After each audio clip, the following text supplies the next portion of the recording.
Bueno, voy a dar algunos alcances de quién es Emilio Choi. Emilio Choi es un personaje muy importante, muy relevante para la arqueología. Específicamente podemos hablar de la arqueología peruana. Pero vamos a remontarnos primero a unos datos importantes respecto a él. Bueno, él nacido en Callao, es peruano, nacido el 18 de enero de 1915. Fue hijo de inmigrantes chinos. Tuvo una formación autodidacta, al igual que Mariate y González Parada, Poma de Ayala, Garcilaso de la Vega.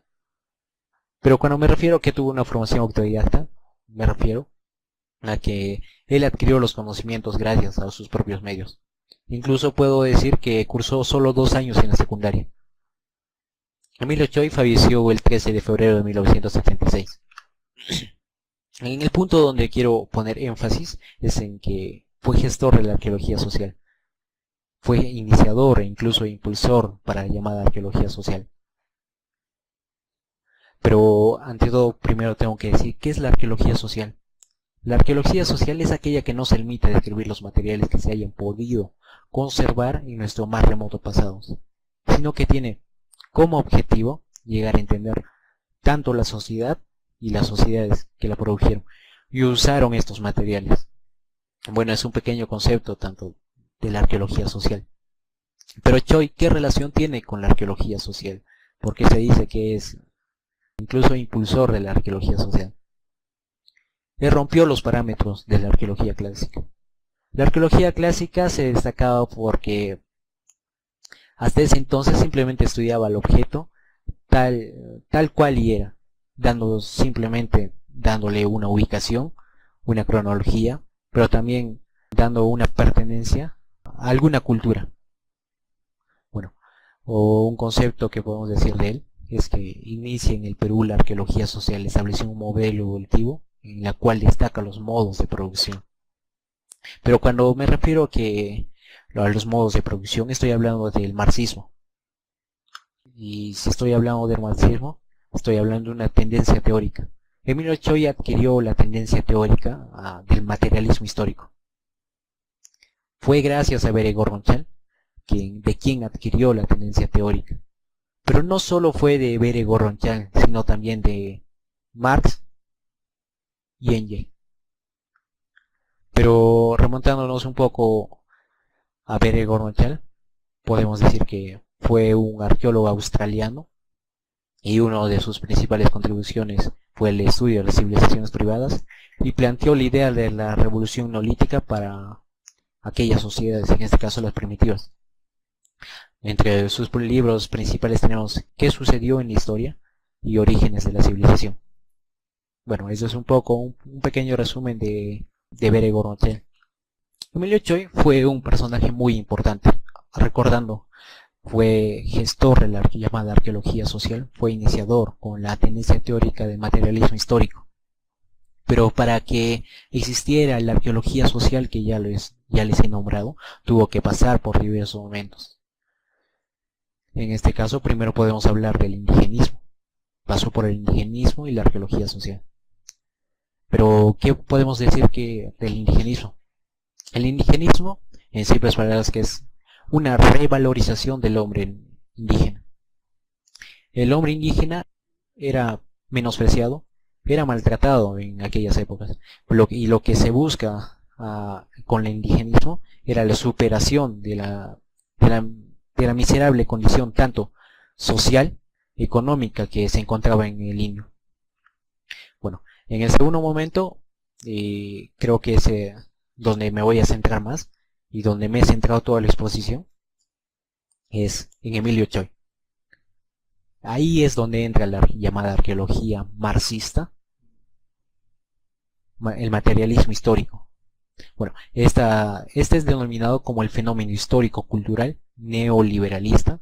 Esta etapa, este momento, se da el surgimiento de la arqueología marxista con Emilio Choi, en donde se sientan las bases del análisis marxista formal en la prehistoria andina. Y es ahí donde resalta Emilio Choi. Por eso les decía que incluso fue gestor de la arqueología social, fue iniciador e incluso impulsor. Pero el siguiente momento viene a ser específicamente la llamada arqueología social. descrita como una corriente teórica monolítica que puede ser llevada a la práctica. Bueno, esto, resumiendo, tuvo 3 etapas. La primera etapa podemos decir que fue el indigenismo y la arqueología. La segunda etapa, que viene a ser la arqueología social, donde nos habla tanto que fue gestor e impulsor Emilio Choi. El siguiente viene a ser la arqueología social peruana.